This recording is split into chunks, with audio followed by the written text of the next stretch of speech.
Gandalf meant for us to come this way. He didn't mean for a lot of things to happen, Sam. A new power is rising.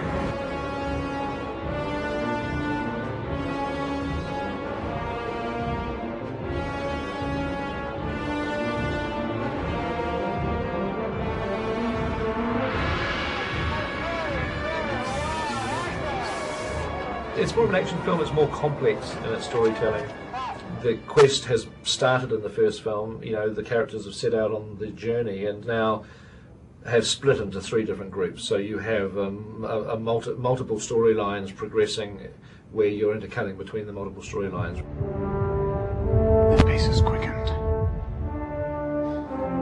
They must have caught our scent. Hurry! We pick up with Aragorn, Legolas and Gimli doing what they were doing last, running as fast as they can, trying to catch Merry and Pippin and their captors. The Two Towers takes us much more into the world of human beings than we did in the Fellowship of the Ring.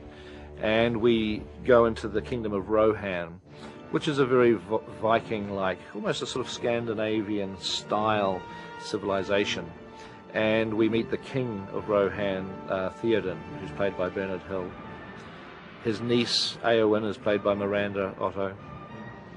His nephew, Eomer, is played by Carl Urban. And also in the court of Edoras are a few other characters like Wormtongue, who's a sort of a sleazy advisor to the king. Late is the hour in which this conjurer chooses to appear. Last spell I name it. Ill news is an ill guest. And the connection between these two characters is a kind of a theme that is repeated throughout Shakespeare. I mean, like Othello and Iago.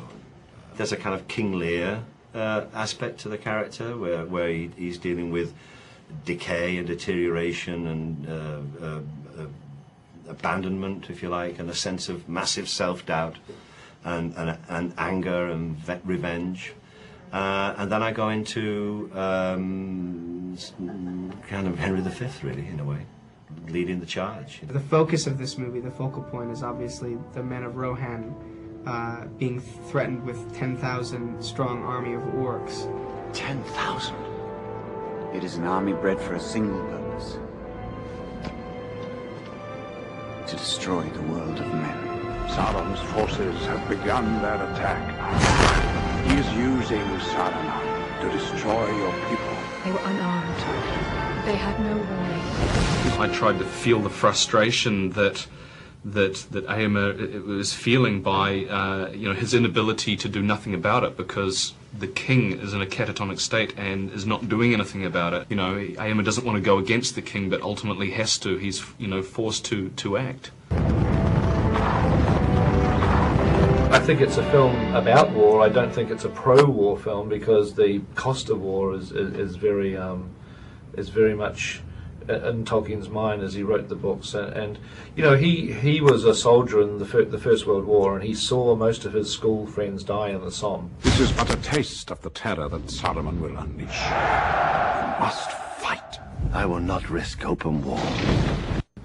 He hated war, but he also understood that enslavement was a greater evil. That if you were to be if you were to be enslaved, if you were to be controlled, that you have a choice of whether or not you're going to accept it or fight back. Fires of Isengard will spread, and the woods of Tuckborough and Buckland will burn, and all that was once green and good in this world will be gone. It's a coming-of-age thing for Merry and Pippin. Through circumstance, I think. I don't think that they would be able to summon up that courage unless they had to. They're captured by Uruk-hais and the orcs come along, and they have to get away. They're fighting for their life, and they start to grow up, and they start to realise that maybe they can make a difference, and maybe hobbits will change the course of the world, you know. I think Tolkien took away all the things that he doesn't like about humanity, you know, the cynicism, the kind of playing games that that Pippin has no time for. I really was drawn to the idea of loyalty and commitment and faith. That's just where I anchored the character. Just no matter what happens, just look to Frodo, look to Elijah Wood, and just be there in service and deference to him. And it was comfortable for me to play that. And I think it's appealing to actually see a character give themselves so totally to another. Nothing ever dampens your spirits, does it, Sam?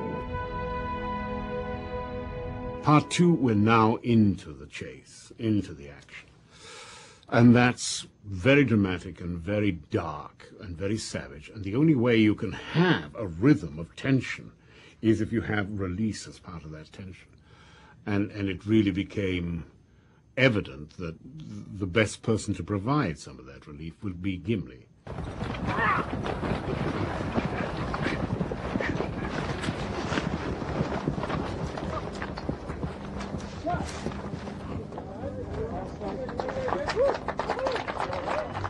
There's a matchless courage and resolution about him. No matter what the odds are, he will turn and fight if he has to.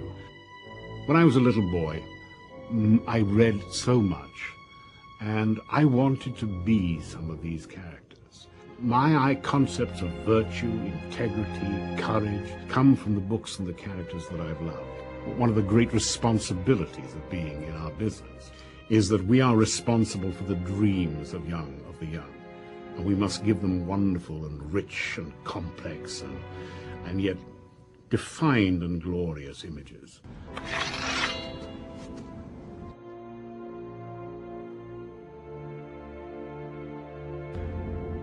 The ring of power within my grasp.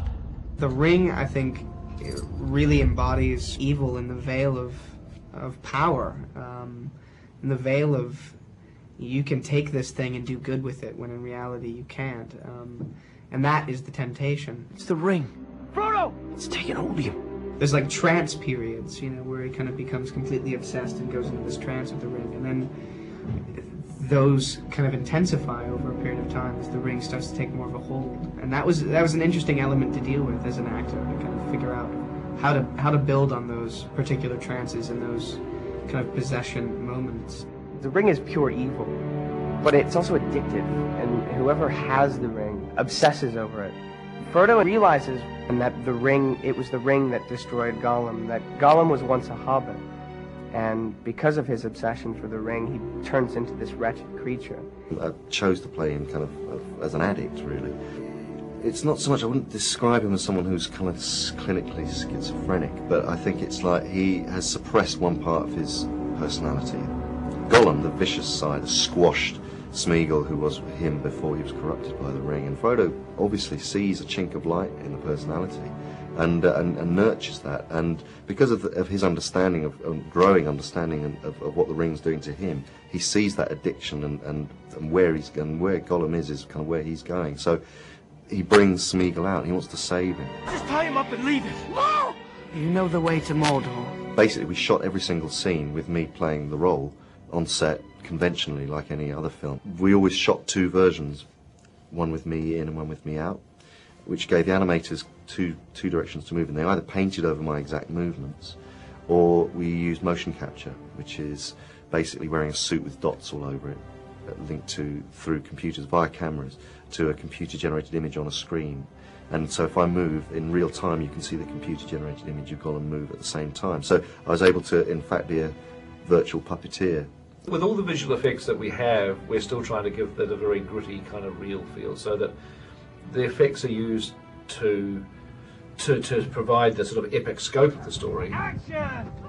We made a decision a long time ago, probably like 3 or 4 years ago now, that we were going to treat them as historical. And Tolkien actually wrote the story as a mythic prehistory of our own Earth. He said it took place on Earth 6,000 or 7,000 years ago, at a time when the records have got lost and we've forgotten about what actually happened back then. And so we have treated the approach to the films very much in that way. I think, as with any middle chapter, the quest has started in the first film. The characters have set out on the journey, and it's the role of the middle episode to increase the complication. So now the forces of darkness are aware of what they're doing. They're moving in on them. The vice is kind of tightening. The stakes are going up, which is all setting it up for the grand finale, for the Return of the King next year.